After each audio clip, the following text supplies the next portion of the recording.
O eto, si Vice President Sara Duterte ay umaksyon na kaagad sa nangyari kay Digo City Kapitan Oscar Dodong Bucol Jr. Viral po yan ngayon. Mapapanood nyo po sa social media yung video na habang naka-live siya. Talagang nakakatakot na ba ngayon ang magsalita ng katotohanan? Kasi may video din po na kumakalat ngayon na may binabanatan siya na may kilalang tao daw eh. Panoorin po natin yung video na yan. Pero eto po, confirm po na mayroon pong 1 milyon na pabuya na ibibigay po ng ating Vice President Sara Duterte sa makapagturo kung sino yung may gawa niyan. Ito ang sabi ni Atty. Torion. Pero may authorization ako galing kay VP Sara na i-reveal sa publiko na nag-commit siya ng 1 million peso para matukoy po kung sino ang mastermind sa pagpatay ni Kapitan Dodong Bucol. Ayan po, at posible din na madadagdagan pa yan. Posible din na dodoble yan. Kaya malamang sa mga susunod na araw, malalaman na kung sino bang may gawa dyan. Ang isa kasing nasisi at napagdudahan, yung lalaki na nagsauli ng wallet. Kung napanood niyo po yung video live po ni Kapitan, may nagsauli ng wallet. Yun po yung isa sa dapat daw imbestigahan. Pero napanood ko na po yung interview nung lalaki na yon at mukha namang wala talaga siyang alam. Talagang kumbaga ay pumunta lang siya doon para isauli yung wallet na napulot di umano niya.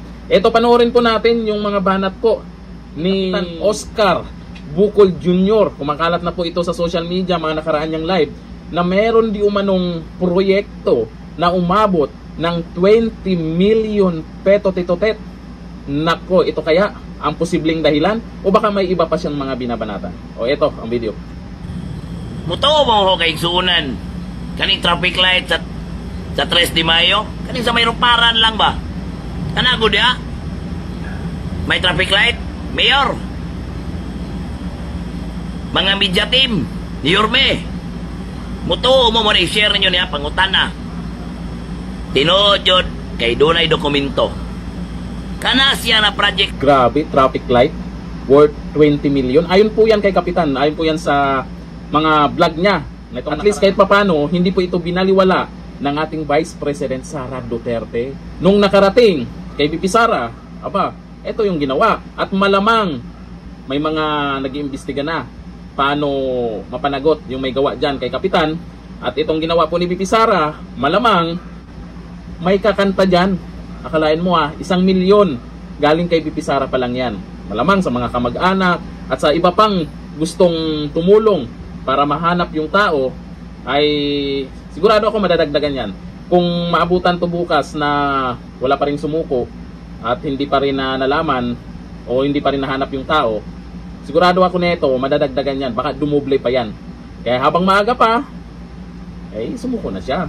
Isang Duterte na po ang umaksyon dito. Alam po natin sa mga ganitong pangyayari, pag isang Duterte gumawa na ng paraan, lagot kayo. Ayon dito sa mga nagkomento diyan sa ginawa po ni VP Sara Duterte. Sabi po ni Samuel Sampregosa, dako pa na ang reward money kay naay mo ambag nga mga tao possible abot ng 1M+. Ayon sa comment niya sa Bisaya po kasi sa Davao ay mas lalaki pa raw.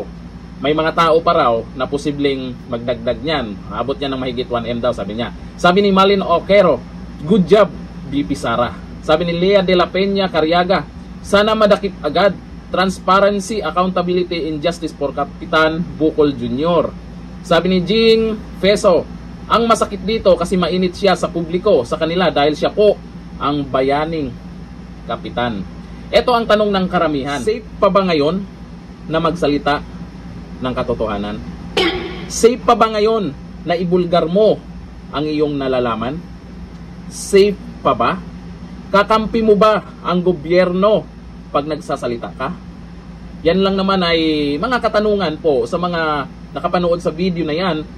At sigurado ako, nakakampi natin si VP Sara. Nakita nyo naman, umaksyon na siya. Hindi niya binaliwala itong nangyari sa isang kapitan. Nawala namang ibang ginawa kung hindi mag-vlog, magsalita dyan sa social media, kung ano yung mga nalalaman niya sa nangyari dyan sa lugar nila. Sana sa mga susunod na araw ay may magandang balita po dito sa kasong ito. Good job kay VP Sara At sana yung iba ay hindi matakot na magsabi ng katotohanan. At sana yung iba ay wag isipin na walang kakampi o delikado sila pag nagsasalita. Andyan naman si VP Sara Duterte. Andyan yung Vice President natin. Basta katotohanan lang ang ipaglalaban, may kakampi tayo dyan. Hanggang dito na lang. Thank you. Bye-bye.